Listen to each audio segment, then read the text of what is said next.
الحمد لله رب العالمين والعاقبة للمتقين ولا عدوان إلا على الظالمين والصلاة والسلام على من حكم بين الناس بحكم رب العالمين وعلى إمام الموحدين الذي بعث رحمة للعالمين وعلى آله وصحبه أجمعين. أما بعد، السلام عليكم و رحمت الله و برکاته. برادران و خواهران موحدم، بارک الله فیکم. بإذن الله سبحانه و تعالی این حلقه 20 از کشف شبهات اهل بدعت در مسئله حکم نازل کرده الله سبحانه و تعالی است. ان شاء الله سبحانه و تعالی در این حلقه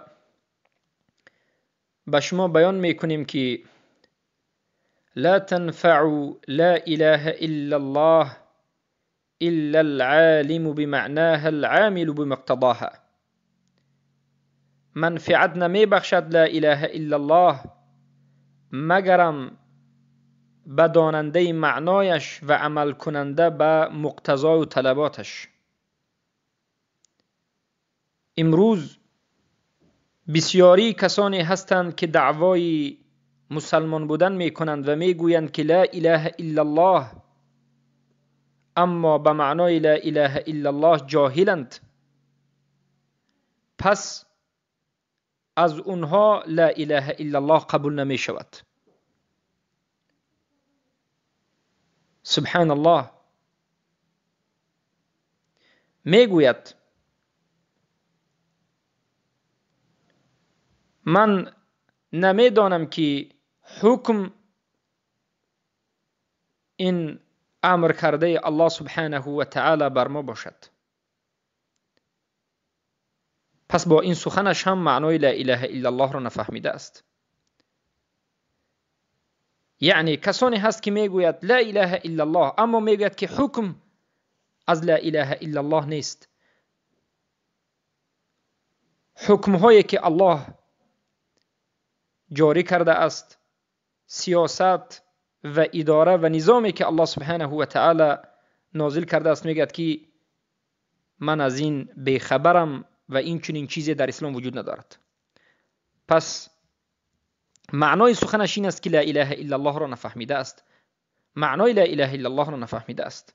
زیرا معنای لا اله الا الله، یکی از معناهای لا اله الا الله و از معنای لا اله الا الله این است که لا يحكم الا بما انزل الله، حکم نکند مگرم به همون حکم نازل کرده الله. و این حکم کردن به حکم الله سبحانه و تعالی این عبادت است. عبادت است که به غیر الله سبحانه و تعالی انجام دادنش جایز نیست. یعنی تنها به حکم الله باید حکم کرده شود. این عبادت است. به غیر حکم الله سبحانه و تعالی حکم کردن این شرک است. چگونه که انسان دعا نمی کند مگرم الله را، سجده نمی کند بجز الله به کسی دیگری، سجده نمی کند مگر الله را، و این چنین حکم نمی کند مسلمان مگرم به حکم نازل کرده الله الا بما انزل الله، و تحاکم یعنی مراجعت نمی کند مگرم به سودهای شرعی، به سودهای طاغوتی نزدیکی هم نمی کند، و ایمان می آورد و اعتقاد می کند که لا حاکم الا الله، نیست حاکمی بجز الله، و انمین است توحید و انمین است لا اله الا الله. شیخ علامه سلیمان ابن عبدالله در کتاب تیسیر العزیز الحمید در شرح کتاب التوحید میگند ولا ریب انه لو قالها احد من المشركين ونطق بشهادة ان لا اله الا الله محمد رسول الله ولم يعرف معنى الاله ولا معنى الرسول وصلى وصام وحج ولا يدري ما ذاك الا انه راى الناس يفعلونه فتابعهم ولم يفعل شيء من الشرك فانه لا شك احد في عدم اسلامه.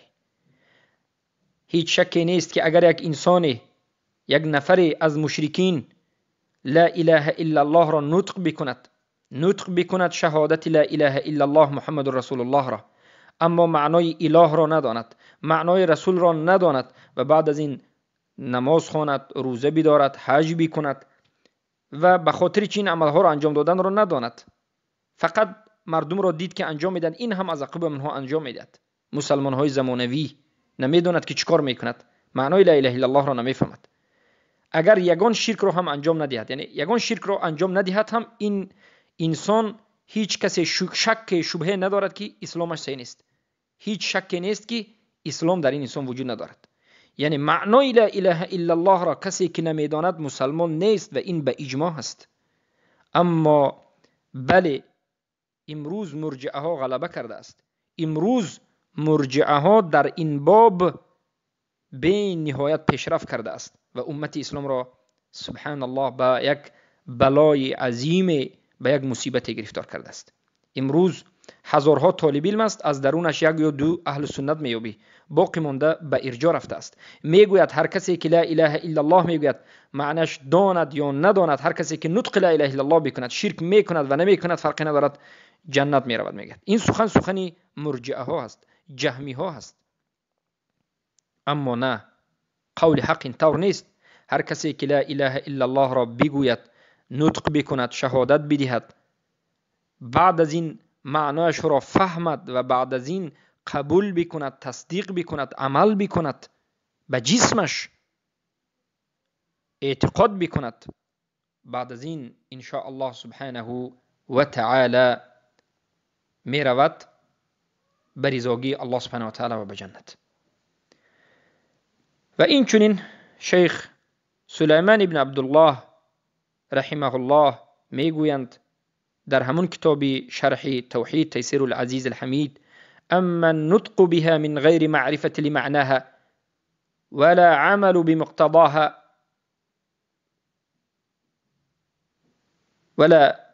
عمل بمقتضاها فإن ذلك غير نافع بالإجماع فتبا لمن كان أبو جهل وغيره أعلم منه بلا إله إلا الله.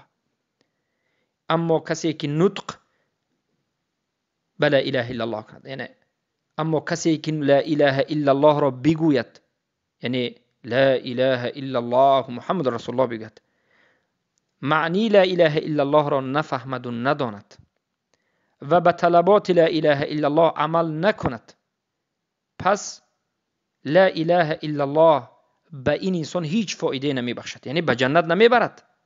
به اجماع این به اجماع است، بالاجماع، به اجماع صحابگان. پس سبحان الله، ذلت و خواری باد بر کسی که ابو جهل از او دیده در معنای لا اله الا الله داناتر باشد، زیرا که ابو جهل در زمان رسول اکرم صلی الله علیه و سلم، فرعون این امت، فهمید که لا اله الا الله چی معنی دارد و چی میخواهد. ابو جهل فهمید که لا اله الا الله میخواهد که تمامی غیر الله ترک کرده شد، تمام بت‌ها، تمام طاغوت‌ها باید ترک کرده شد، از اونها دور کرده شد، اونها را نابود کرده شود، تمام کارهای حرام ترک کرده شود، 100% به اطاعت الله و رسول سرخرم کرده شود. ابو جهل فهمید که لا اله الا الله این عمل کردن توحید است. اما کسانی که لا اله الا الله میگویند و فکر میکنند که همین بس است، فقط نطق تمام است، فکر میکنند، از ابو جهل هم بدترند. بارک الله فیکم. پس ببینید، هر کسی که شرک را ترک بکند، بمانند عبادت کردن قبر، عبادت کردن رسول، دعای مرده ها، قبر پرستی و مرده پرستی را ترک کند، اما به این عمل کفر نورزد، یک ترک مجرد ترک کند، فقط ترک کند اما کفر نورزد، این ترک مجردش از اسلام گفته نمی شود. اعتباری از اهل اسلام گفتن این نمود انسان نیست. بمانند این که یک انسان به حکم الله نازل کرده حکم بکند، ولی به حکم غیر الله کفر نورزد، حکم غیر الله را جایز بداند، سبحان الله، یا که تحاکم کردن به قانونهای وضعی شرکی طاغوتی را جایز داند، این انسان حالا مؤمن و مسلمان نشده است، کفر اعتقادی دارد، کفر به طاغوت ندارد. معنای سخن ما چیست؟ معنای سخن ما این است که ما باید کفر و شرک را دیده و دانسته فهمیده ترک بکنیم و از مشرکین و کفار دور باشیم. ندیده نفهمیده شرک را ترک کردن این انسان را نجات نمیدهد. پس هر کسی که لا اله الا الله میگوید باید این مسائل را بداند و به حکم الله حکم بکند و حکم الله را اراده بکند. این بود یک مسئله مهمی که من میخواستم در این بابی حکم بغیر ما انزل الله تنبیه بدهم و آگاه سازم برادران و خواهران موحده خودم را که به نهایت امروز این فتنه زیاد شده است، فتنه مرجعه ها، فتنه سبحان الله حزبی ها، فتنه مدخلی ها، فتنه جامی ها، فتنه جهلا، که لا اله الا الله گویا بس است. نه والله. یک فایده دیگری را در اینجا میخوام ذکر بکنم، فایده این که حکم بغیر ما انزل الله تعلق شدید به موالات کفار دارد. یعنی وقتی که انسان به حکم الله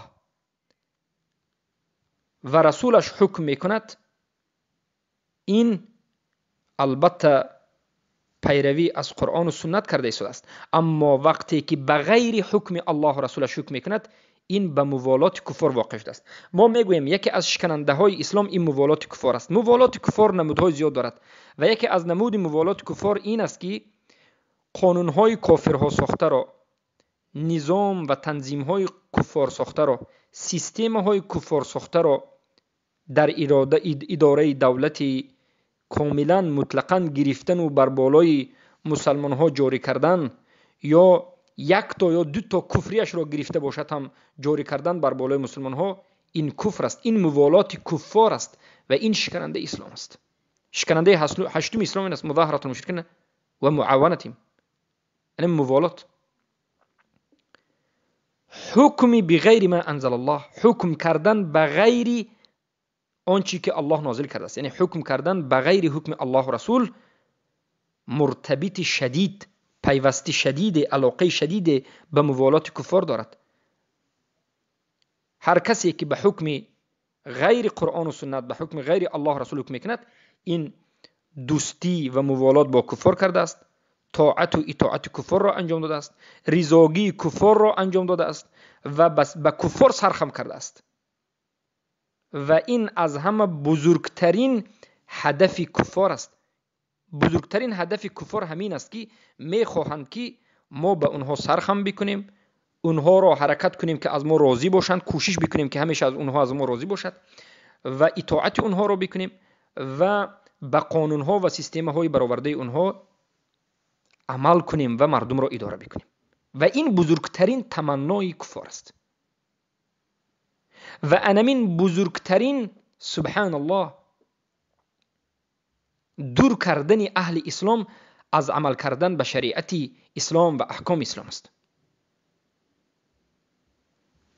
برای همین علما میگن یکی از لطائف، چیزهای لطیفی که در سوره مائده آمده است، یک چیزی عجایب و لطیف، یکی از چیزهای نازکترینی که در سوره مائده آمده است این است که الله سبحانه و تعالی آیاتهای حکم را به آیاتهای الولاء و البراء و بعد از این به آیاتهای ردة انجام میدهد. یعنی الله اول آیت حکم را ذکر میکند و بعد از این آیت حکم آیاتهای الولاء و البراء را بیان میکند و بعد از این آیاتهای ردة را. یعنی حکم کردن به حکم الله واجب است، حکم نکردن به حکم غیر الله این دلالت به الولاء و البراء دارد.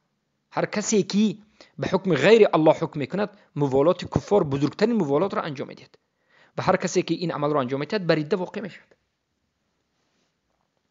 پس ای کسانی که امروز برای تحقیق دموکراتیا، لیبرالیه، علمانی، سکلیاریستی، مردم سالاری، مدنی، قانونی مدنی، قانونی مردمی و غیر حرکت میکنید. بدانید که شما به شرک واقع شده اید و مشرکید و شرک شما شرک اراده حکم غیر الله هست. شما اراده حکم غیر الله کردید. شما برای تطبیق نمودن حکم غیر الله نازل کرده، حکم غیر الله و رسولش حرکت کوشش میکنید. کسی نباشد، هر کسی باشد، زیرا شما معنای لا اله الا الله را نفهمیدید. زیرا نفهمیدید که لا اله الا الله، لا معبود بحق الا الله، این چنین حکم نیست بجز حکم الله، اطاعت نیست بجز اطاعت الله، اراده نیست بجز اراده الله و اراده کردن بر ما جایز نیست بجز همه عملها را به خاطر الله اراده به حق کردن. قانون نیست بجز قانون الله، محکمه نیست بجز محکمه الله، حکم نیست بجز حکم الله.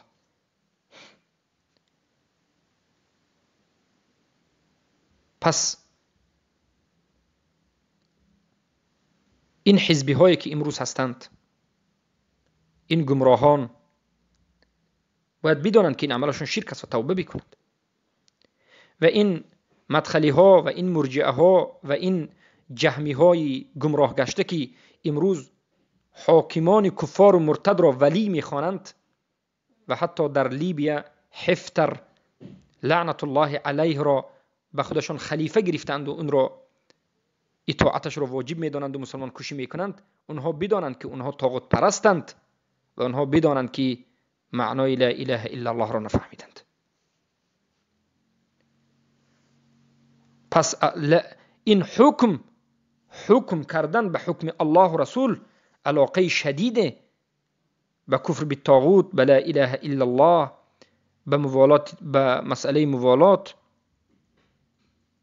علاقه شدیدی دارد. و این چنین حکم کردن به حکم الله و رسول، حکم نمودن بما انزل الله، به شهادت ان محمد رسول الله علاقه شدیدی دارد.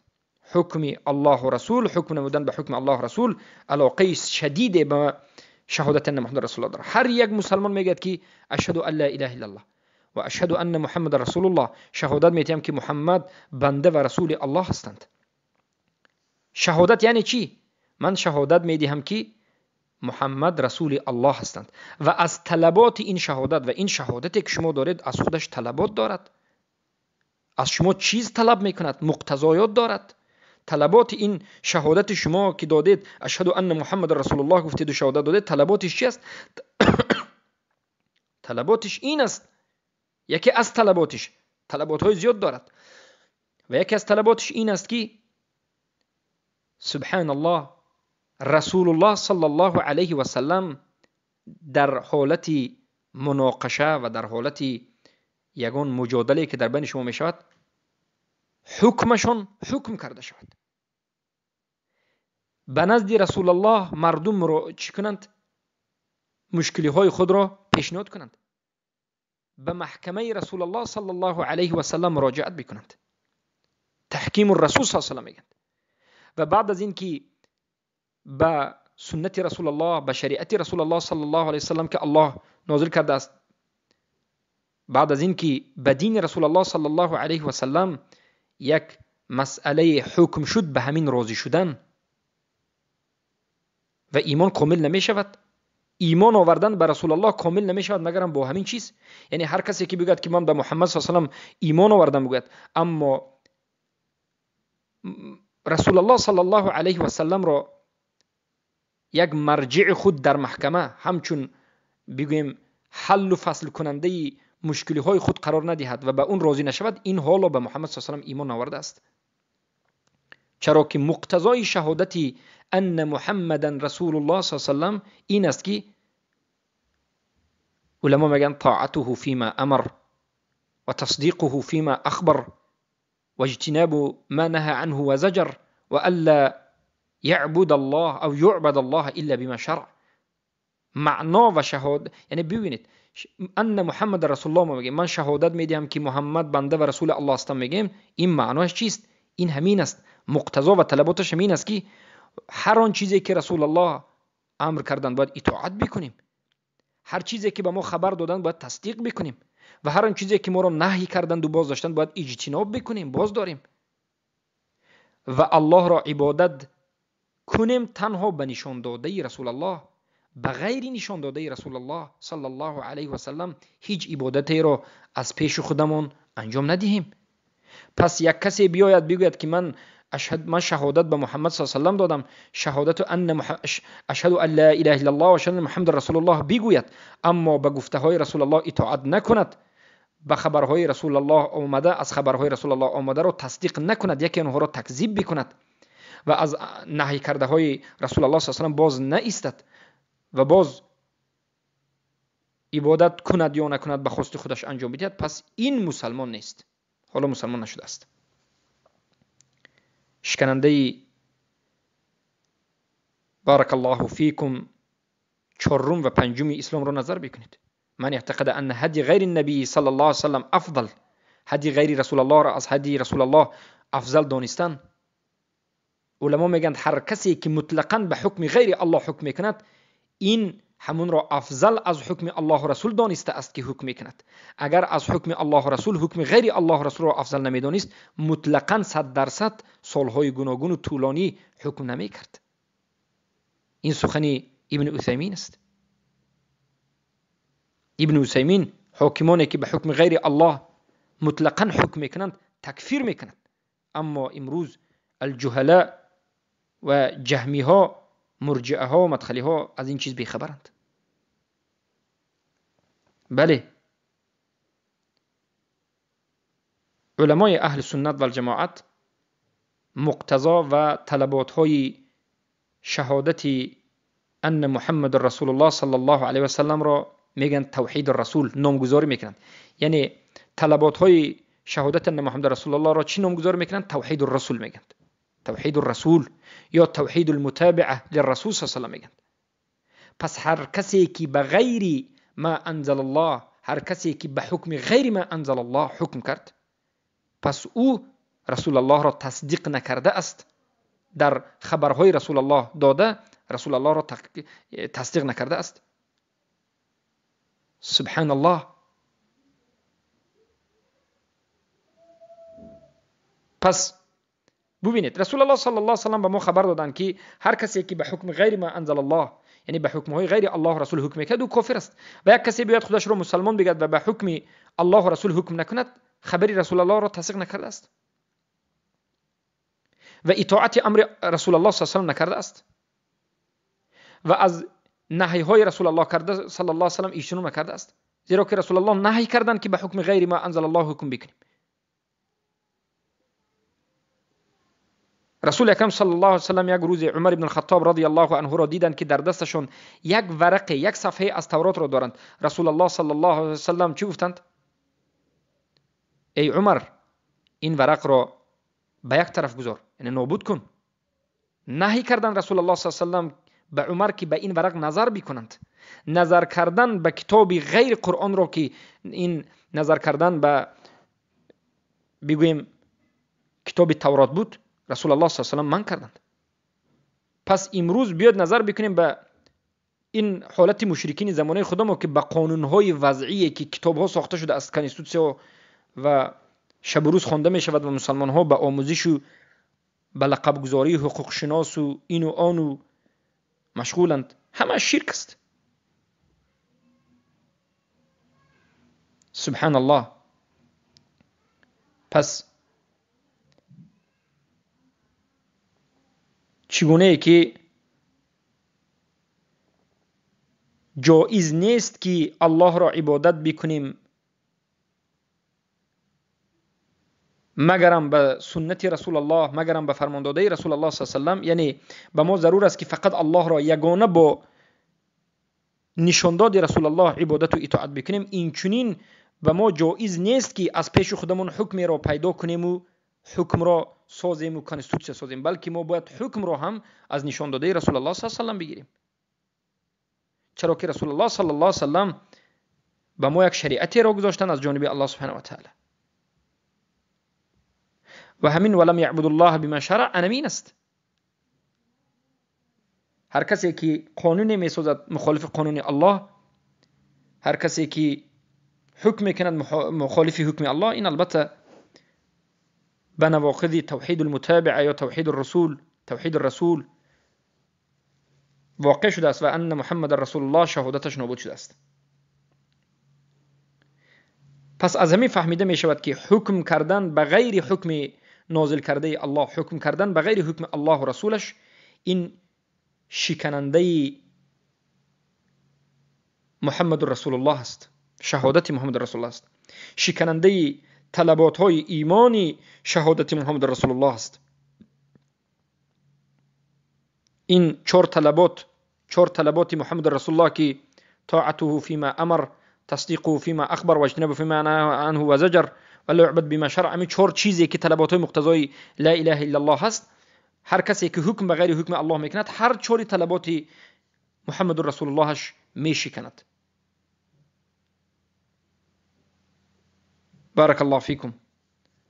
الله سبحانه وتعالى در سوره آل عمران آیت 31 میگوید که اعوذ بالله من الشیطان الرجیم ان کنتم تحبون الله فاتبعوني يحببكم الله، اگر شما الله را دوست بدارید پس مرا پیروی بکنید. الله به رسول الله میگه ای محمد بگو به انسان ها بگو، به مشرکین بگو که اگر شما الله را دوست بدارید به من پیرو بشوید، الله شما را دوست می‌دارد.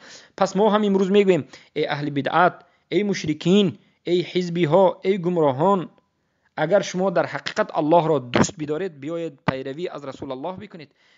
به همین شهادتی که دادید و گفتید که اشهد ان محمد رسول الله صادق باشید، اطاعت بکنید به امرهای رسول الله کرده، خبرهای رسول الله داده را تصدیق بکنید و از چیزهایی که نهی کردند و زجر کردند اجتناب بکنید و الله را تنها با نشان داد رسول الله عبادت بکنید. آیا صادق هستید؟ اگر راستگو باشید مرحمت، اما عملهای شما، این کردارهای شما نشان میدهد که شما در دعوایتان کاذب هستید. پس بارک الله فیکم. ببینید که الله سبحانه و تعالی در سوره آل عمران آیت 32 چی گفت؟ قل اطیعوا الله و الرسول، بگو ای محمد به انسان ها بگو که الله را اطاعت بکنید و رسول الله را اطاعت بکنید. فإن تولوا فإن الله لا يحب الكافرين، اگر سرکشی بکنید از اطاعت رسول، از اطاعت الله، از حکم الله و رسولش سرکشی بکنید، الله کافران را دوست ندارد. یعنی کسانی که از اطاعت الله و رسولش یا از اطاعت رسول سرکشی میکنند یا از اطاعت الله سرکشی میکنند، از حکمهای اونها سرکشی میکنند، به حکمهای اونها حکم نمیکنند، به حکمهای اونها راضی نیستند، سرکشی میکنند، اینها کافرند و الله کافران را دوست ندارد. الله سبحانه و تعالی در مسئله سبحانه و تعالی در حکم خاص و مقتضای توحید المتابع در سوره نساء آیه 65 بیان میکند و میگوید فلا وربك لا يؤمنون حتى يحكموك فيما شجر بينهم. الله قسم به خودش میخورد و میگوید ای محمد بگیم فلا وربك، قسم به ربت، الله به خودش قسم میخورد که لا یؤمنون، مؤمن نمیشوند، مسلمان نمیشوند تا همان زمانی که تو را در بینشان حاکم قرار بدهند یا در مسائلی که در بینشان مشکلی ایجاد شده است به نزد تو بیایند و به تو مراجعت بکنند، یعنی به حکم تو حکم بکنند. کسانی که به حکم رسول الله حکم نمی کنند اونها مسلمان نیستند. ببینید فیما شجر بینهم، قسم به ربت میگوید مؤمن نمی شوند تا همان زمانی که به تو مراجعت بکنند در اون مسئله هایی که در بینشان مشاجره و مجادله به وجود آمده است. فيما شجر بينهم ثم لا يجدوا في انفسهم حرجا مما قضيت ويسلموا تسليما، بعد از این که تو حکم کردی در نفسهایشان هیچ حرجی به وجود نآید و تسلیم بشوند. الله سبحانه و تعالی در سوره نور آیه 51 میگه انما كان قول المؤمنین، الله سبحانه و تعالی میگه انما كان قول المؤمنین اذا دعوا الى الله ورسوله ليحكم بينهم ان يقولوا سمعنا واطعنا. البته هر آینه سخن مؤمنین، حالت مؤمنین، قول مؤمنین و سخن مؤمنین زمانی که به سوی الله و رسول دعوت کرده می شوند، به سوی الله و رسول دعوت کرده می شوند تا که در بینشون حکم کرده شود، این است که میگن شنیدیم و اطاعت کردیم. یعنی معنای آیت رو چگونه بفهمیم؟ یعنی مؤمن ها همین خیلی ایمان انسان های هستند، مؤمن مرد و مؤمن زن، انسان هایی که موحد هستند، مسلمان هستند و مؤمن هستند، اینها همون خیلی انسان های هستند که وقتی که این انسان ها رو گفته میشد بیایید ما شما رو به حکم الله و رسول حکم میکنیم، در بینتون اختلاف های شما رو به حکم الله و رسول حل میکنیم، گویند این مسلمان ها چی میگن؟ سمعنا و اطعنا، شنیدیم و اطاعت میکنیم، گویند خرسندان به این راضی میشوند. اما غیر مؤمنین، کفار و مشرکین کسانی هستند که وقتی که اونها را میگید که بیایید به حکم الله رسول شما را حکم میکنم میگوید، اونها غضبشون میاد، راضی نمیشوند. الله سبحانه و تعالی در سوره احزاب آیتی بگیم 36 میگوید وما كان لمؤمن ولا مؤمنة اذا قضى الله ورسوله امرا ان يكون لهم الخيرة من امرهم. یگان نفر از مؤمن و یگان نفر از مؤمن زن حق ندارد، اختیار ندارد که زمانی که الله و رسولش یک امری را قضاوت کرد او به دیگر امر برود. یعنی الله سبحانه و تعالی وقتی که یک حکمی را صادر کرد، یک امری را صادر کرد، این چیز جایز یا ناجایز گفت، احکام را صادر کرد، یگان نفر از مؤمن و مؤمنه حق ندارد که اختیار بکند. من اختیار دارم، خواهم قبول میکنم، نخواهم نمیکنم، این زمان وزنین است، این زمان دو این است و آن است گفتن حق ندارد. و ما کان لمؤمن ولا مؤمنة اذا قضى الله ورسوله امرا ان يكون لهم الخيرة من امرهم. در امر الله و رسول کرده ما هیچ اختیاری نداریم که خواهیم قبول بکنیم یا نکنیم. اگر مسلمان شدن خواهی حتما اختیار نکرده، حتما باید اطاعت بکنی و بگویی سمعنا و اطعنا. اگر سمعنا و اطعنا نگفتی، شنیدیم و اطاعت کردیم نگفتی، تو از جمله مسلمان ها نیستی و حرکتی که داری فایده ندارد. پس این همه سخنهای ما چی رو میفهماند؟